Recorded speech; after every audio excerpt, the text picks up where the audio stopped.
తీరానికి 5 కిలోమీటర్ల వెడల్పున పచ్చని కవచం. పర్యావరణ పరిరక్షణపై పవన్ కళ్యాణ్ కీలక సమీక్ష.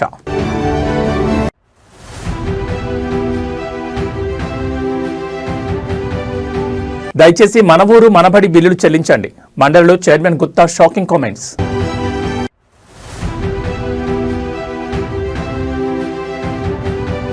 ఫాల్కన్ స్కామ్ కేసులో కీలక పరిణామం. ముంబైలో ఎండీ అమర్దీప్ అరెస్ట్.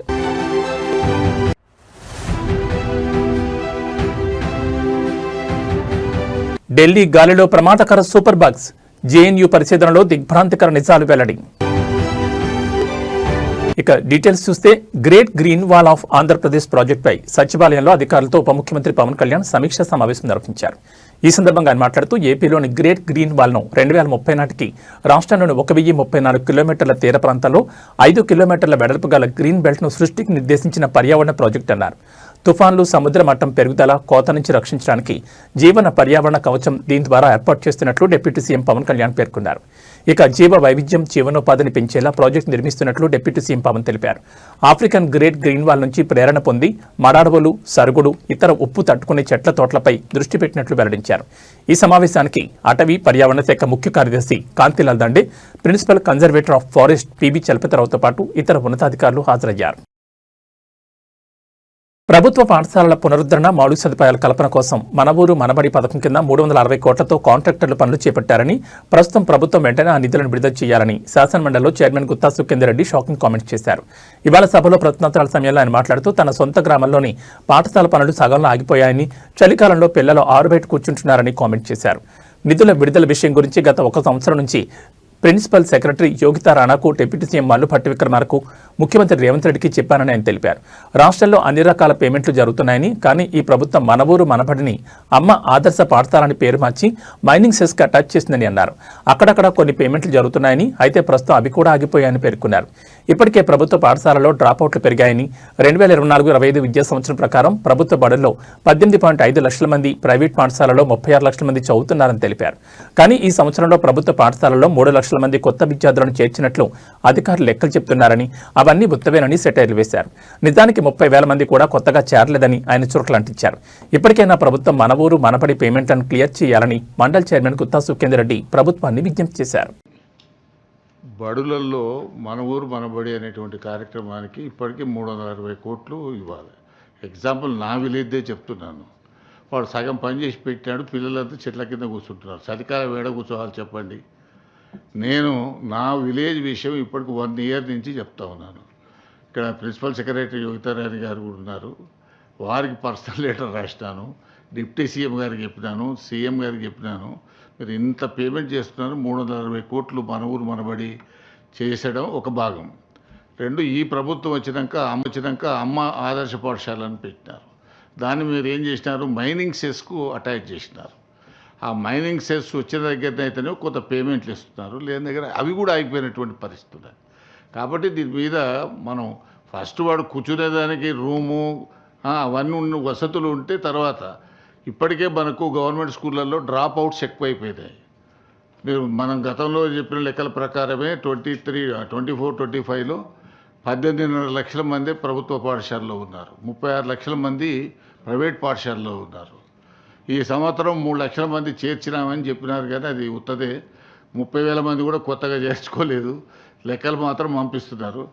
దయచేసి ఈ మన ఊరు మనబడికి సంబంధించిన పేమెంట్స్ ఇవ్వండి. చిన్న కాంట్రాక్టర్లు, ఎందుకనంటే విద్యా కమిటీ చైర్మన్ వాడు 3 ఏళ్ల కింద అప్పు తెచ్చి కడితే, మీకు చెప్తున్నాను, మా ఊరిలో 19 లక్షలు 20 లక్షలు బాకీ.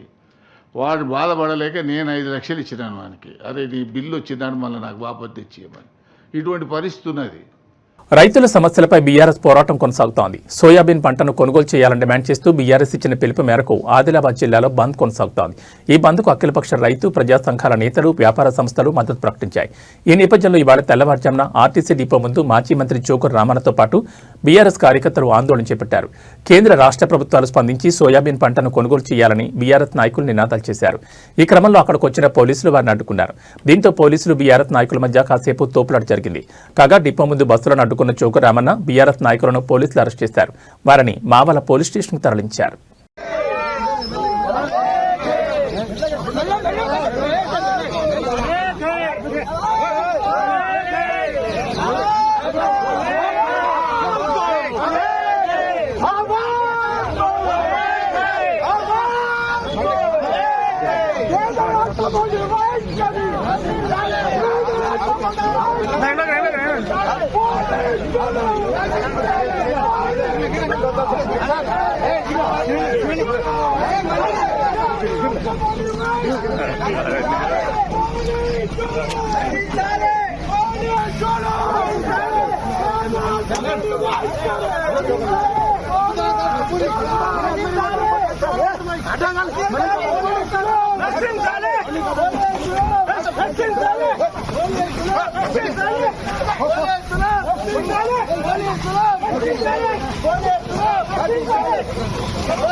విజయవాడ కనకదుర్గం ఆలయంలో పవర్ కట్ పంచాయతీ మళ్లీ ఉద్రిక్తమైంది. ఇంద్రకీలాద్రిపై పవర్ కట్ వివాదం ఇప్పటికే సీఎంఓ కార్యాలయం వరకు చేరుకుంది.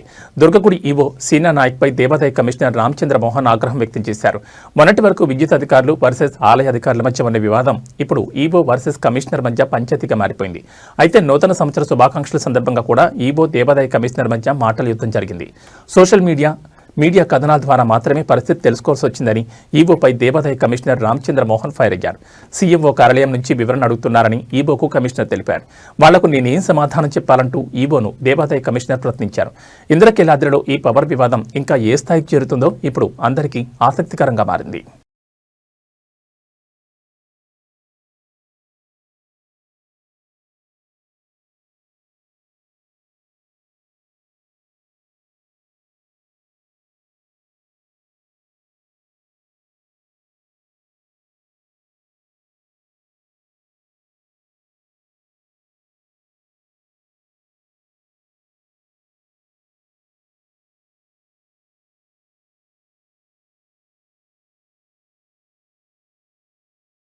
అంబేద్కర్ కోనసీమ జిల్లాలో హైటెన్షన్ నెలకొంది. మలికిపురం మండల పరిధిలోని ఇరుసుమండ గ్రామంలో ఉన్న ఓఎన్జీసీ గ్యాస్ బావిలో సోమవారం మధ్యాహ్నం భారీ ఎత్తున గ్యాస్ లీక్ అయి ఒక్కసారిగా మంటలు చెలరేగాయి.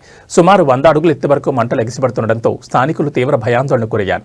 అధికారుల సమాచారం ప్రకారం మోరీ 5 నెంబర్ బావిలో మరమ్మతులు చేస్తున్న సమయంలో ఒక్కసారిగా గ్యాస్ క్రూడ్ ఆయిల్ విపరీతమైన పీడనంతో పైకెగిజిమింది. దీన్నే సాంకేతికంగా బ్లోఅవుట్ అని పిలుస్తారు. గ్యాస్ లీకేజ్ వల్ల గాలిలో నిప్పురవ్వలు అంటుకుని భారీ అగ్ని ప్రమాదం సంభవించింది.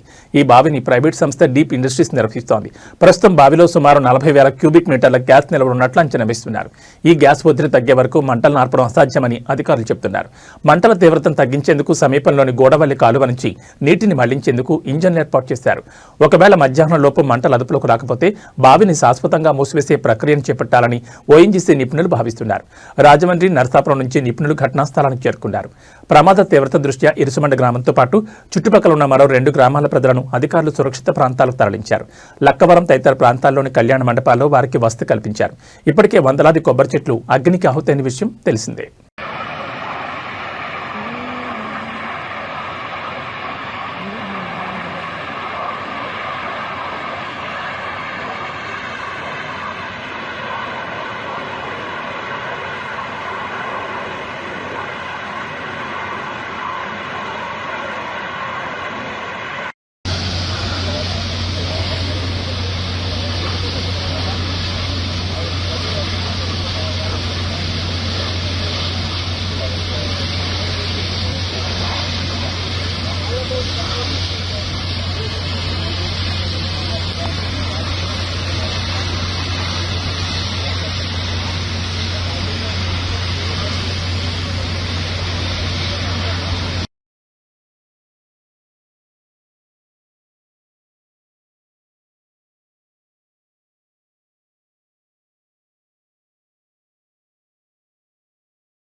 ఫాల్కన్ స్కామ్లో కీలక పురోగతి లభించింది. భారీ ఆర్థిక మోసానికి పాల్పడ్డ ఫాల్కన్ కంపెనీ ఎండీ అమర్దీప్ను తెలంగాణ పోలీసులు ముంబైలో అదుపులోకి తీసుకున్నారు. గల్ఫ్ దేశాల నుంచి ముంబైకి వచ్చిన అమర్దీప్ను అక్కడ ఇమిగ్రేషన్ అధికారులు సమాచారం మేరకు తెలంగాణ పోలీసులు అరెస్ట్ చేశారు.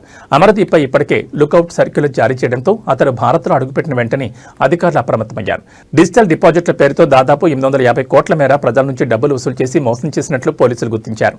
యాప్ బేస్డ్ డిజిటల్ డిపాజిట్లు, ఎంఎన్సీ కంపెనీలో పెట్టుబడులు, షేర్ మార్కెట్లో అధిక లాభాలు వస్తాయంటూ ప్రజలను నమ్మించి భారీ మొత్తంలో నగదు కొట్టేసినట్లు విచారణలో తేలింది. ఫాల్కన్ స్కామ్ వెలుగులోకి వచ్చిన వెంటనే అమర్దీప్ తన భార్యతో కలిసి చార్టెడ్ ఫ్లైట్లో దుబాయ్కి పరారైనట్లు పోలీసులు వెల్లడించారు. ఈ కేసులో ఇప్పటికే ఫాల్కన్ కంపెనీ సీఈఓతో పాటు అమర్దీప్ సోదరుని అరెస్ట్ చేసిన అధికారులు ప్రధాన నిందితుడైన అమర్దీప్ కోసం అంతర్జాతీయ స్థాయిలో గాలింపు చర్యలు చేపట్టారు. తాజాగా అమర్దీప్ను అదుపులోకి తీసుకోవడంతో కేసు విచారణ మరింత వేగవంతం కానుంది.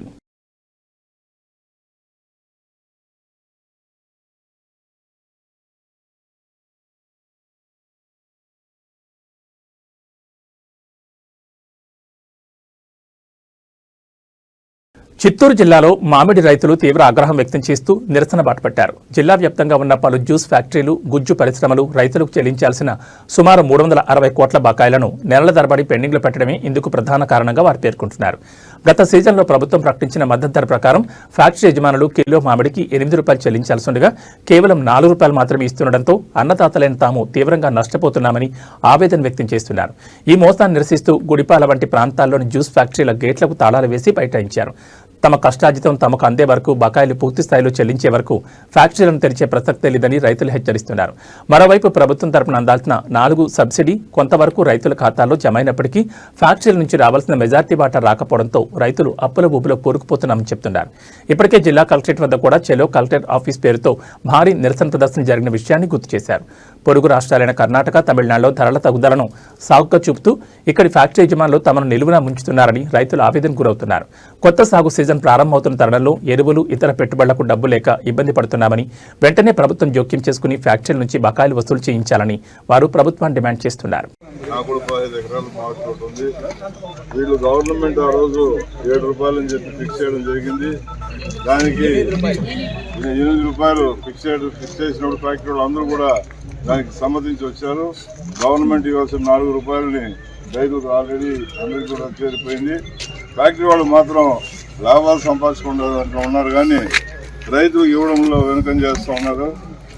మన రైతు నాయకులు చెప్పినట్లు వాళ్ళకి మన రిక్వెస్ట్ అవసరం లే, మన డబ్బు మన కష్టం, మనం పంట చేస్తేనే వాళ్ళకు లాభాలు వస్తాయి.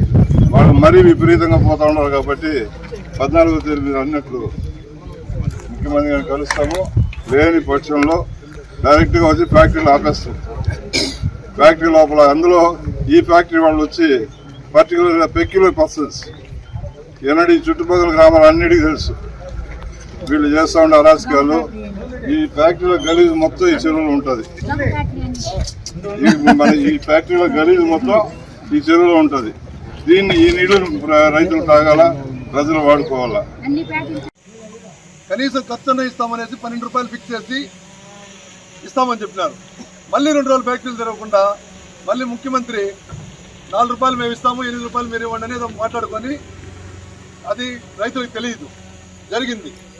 జరిగిన పరిస్థితిలో ఎవరైతే మనకు 12 రూపాయలు వస్తుంది కదా, రైతు తక్కువ అంటాడు, తోలుదామని ఒక డెసిషన్కి వచ్చి, సరే పోయినసారి 5 రూపాయలు అమ్మినాము, 20 రూపాయలకి అమ్మినాము, ఈసారి 12 రూపాయలను వస్తే చాలే, ఏదో ఖర్చులన్న రాని అనే దీంతో పంట హార్వెస్టింగ్ చేసి అన్ని చేస్తే మళ్ళీ రకరకాలుగా ఎందుకు చేస్తారు ఈ సిండికేట్ అంటే రైతులు సిండికేట్ కాలేరా?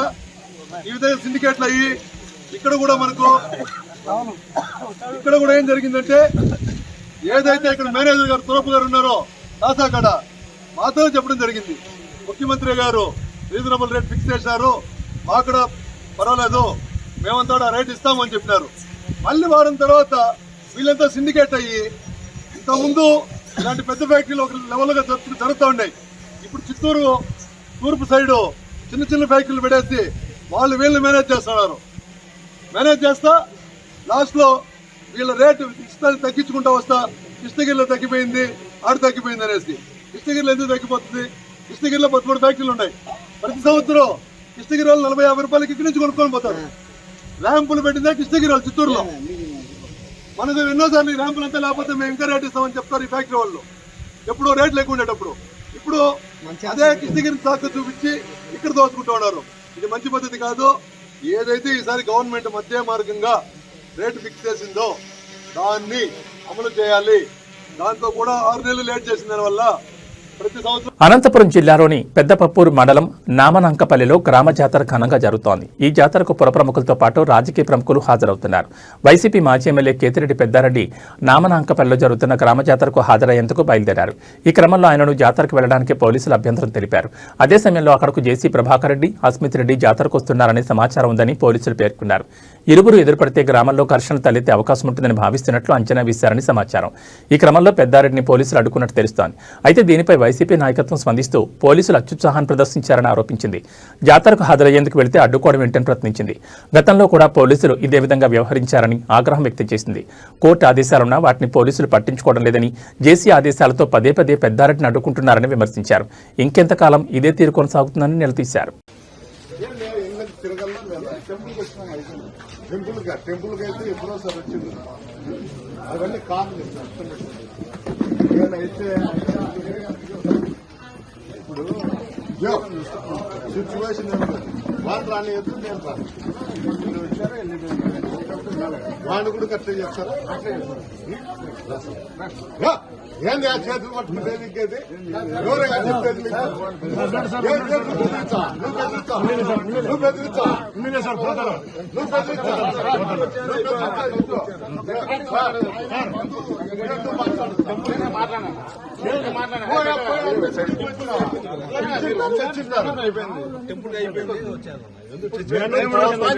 రెండేళ్ళు చూసిపోతా.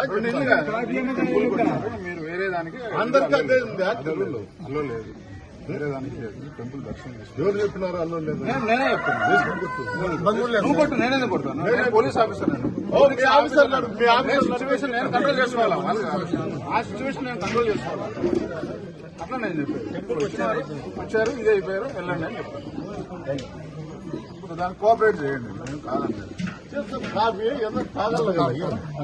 Congress parliamentary party chairperson Sonia Gandhi అనారోగ్యానికి గురయ్యారు. వెంటనే ఆమెను ఢిల్లీలోని సర్ గంగారాం ఆసుపత్రికి తరలించారు. ఆమె ఆరోగ్యం క్షీణించడంతో మంగళవారం ఉదయం ఆమెను ఆసుపత్రికి తరలించారు. వైద్యుల బృందం ఆమెను పర్యవేక్షిస్తోంది. సోనియా గాంధీ ఆరోగ్యం గురించి కాంగ్రెస్ పార్టీ ఇంకా అధికారిక ప్రకటన విడుదల చేయలేదు. కాంగ్రెస్ సీనియర్ నాయకురాలు, రాజ్యసభ ఎంపీ సోనియా గాంధీ గత కొంతకాలంగా ఆరోగ్య సమస్యలతో ఇబ్బంది పడుతున్నారు. సోనియా గాంధీ నాయకత్వంలో పార్టీ వరుసగా 2 సార్వత్రిక ఎన్నికల్లో గెలిచి 2000లో 16 రాష్ట్రాలను పరిపాలించింది. అనంతరం ఆమె 2015లో కాంగ్రెస్ అధ్యక్షురాలుగా రాజీనామా చేశారు. ప్రస్తుతం ఆమె రాజ్యసభ సభ్యులుగా ఉన్నారు.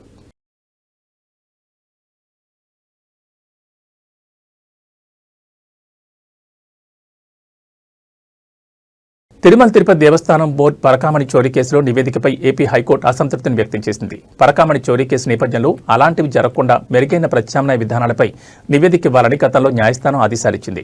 నిన్న హైకోర్టుకు నివేదిక ఇచ్చిన టీటీడీ ప్రత్యామ్నాయ విధానాలను సరిగ్గా నివేదికలో పేర్కొనలేదని న్యాయమూర్తి పేర్కొన్నారు. పరకామణిలో భక్తుల కానుకలు పక్కదారి పట్టడం సహించలేమని కోర్టు తేల్చెప్పింది. ఇక టీటీడీ పరకామణి చోరీ కేసులో నిందితులతో అప్పటి పోలీసుల పాత్ర ఏంటని ఏపీ హైకోర్టు ప్రశ్నించింది. అయితే కొందరు పోలీసులు నిందితులతో చేతులు కలిపారని న్యాయస్థానానికి ప్రభుత్వం తరపు లాయర్ తెలిపారు. వారిపై శాఖాపరమైన చర్యలు తీసుకోవాలని హైకోర్టు ఆదేశాలు జారీ చేసింది. ఇక ఆదాయానికి మించిన ఆస్తులు పరిశీలించాలని సిఐడిని ఆదేశించింది. అలాగే భక్తుల మనోభావాలను కాపాడాల్సిన బాధ్యత టీటీడీపై ఉందని ఏపీ హైకోర్టు తెలిపింది. ఈవోతో చర్చించి మరోసారి తెలుపుతామని న్యాయస్థానానికి టీటీడీ స్టాండింగ్ కౌన్సిల్ చెప్పింది. కోర్టు ఏదైనా ఆదేశాలు ఇస్తే అమలు చేస్తామని టీటీడీ పేర్కొంది. సలహాలు, సూచనలు తెలపకుండా ఏం ఆర్డర్ ఇస్తామని న్యాయస్థానం ప్రశ్నించింది. దీంతో తదుపరి విచారణను ఎల్లుండికి వాయిదా వేస్తున్నట్లు చెప్పారు.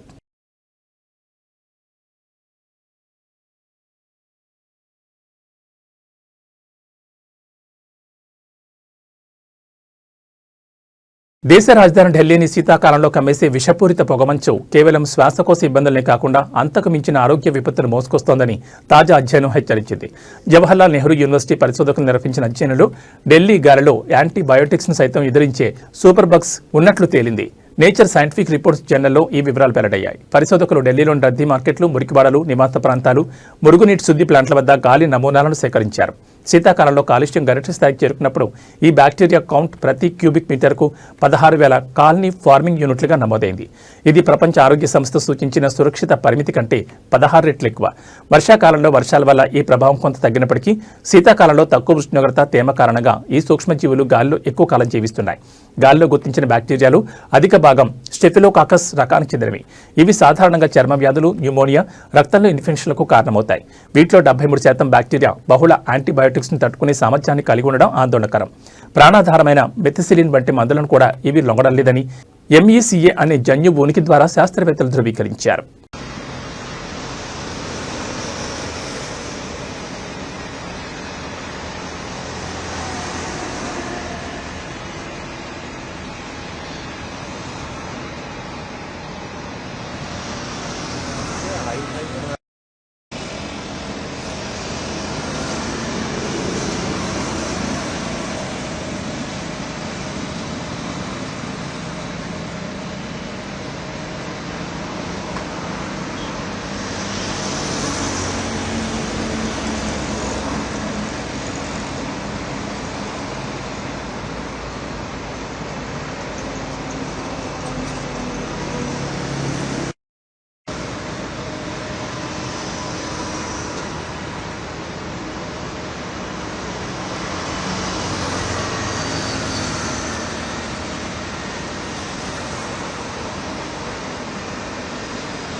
కాంగ్రెస్ పార్టీ సీనియర్ నేత, కేంద్ర మాజీ మంత్రి సురేష్ కల్మాడి కన్నుమూశారు. కొంతకాలంగా అనారోగ్యంతో బాధపడుతున్న ఆయన పూణేలోని తన నివాసంలో ఈరోజు తెల్లవారుజామున 3:30 తుది శ్వాస విడిచారు.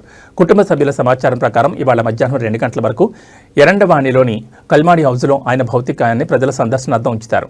అనంతరం సాయంత్రం 3:30 గంటలకు పూణేలోని వైకుంఠ శ్మశాన వాటికలో అంత్యక్రియలు నిర్వహించనున్నారు. కల్మాడి మృతి పట్ల పలువురు పార్టీ నేతలు సంతాపం వ్యక్తం చేస్తున్నారు. భారత వాయుసేనలో పైలట్గా తన కెరీర్ను ప్రారంభించిన సురేష్ కల్మాడి ఆ తర్వాత రాజకీయాలకు అడుగుపెట్టి తనదైన ముద్ర వేశారు. పూణే నుంచి పలుమార్లు లోక్సభకు ప్రాతినిధ్యం వహించి కేంద్ర రైల్వే శాఖ సహాయ మంత్రిగాను బాధ్యతలు నిర్వర్తించారు. ఒక దశలో పూణే రాజకీయాల్లో అత్యంత శక్తివంతమైన నేతగా, కింగ్ మేకర్గా ఆయనకు పేరుండేది. రాజకీయాలతో పాటు క్రీడా రంగంలోనూ కల్మాడి కీలక పాత్ర పోషించారు. భారత ఒలింపిక్ సంఘం అధ్యక్షుడిగా సుదీర్ఘకాలం పనిచేశారు. ఆయన నేతృత్వంలోనే 2010లో ఢిల్లీలో కామన్వెల్త్ క్రీడలు జరిగాయి. ఈ క్రీడలు ఆయనకు మంచి గుర్తింపు తెచ్చినప్పటికీ ఆ తర్వాత కొన్ని వివాదాలు ఆయన రాజకీయ జీవితంపై ప్రభావం చూపాయి.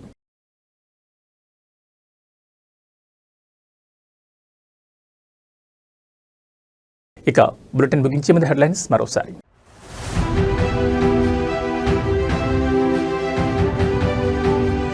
తీరానికి 5 కిలోమీటర్ల వెడల్పున పచ్చని కవచం, పర్యావరణ పరిరక్షణపై పవన్ కళ్యాణ్ కీలక సమీక్ష.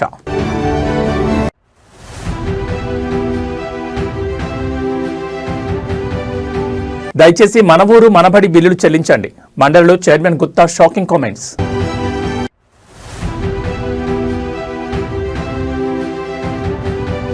ఫాల్కన్ స్కామ్ కేసులో కీలక పరిణామం, ముంబైలో MD అమర్దీప్ అరెస్ట్.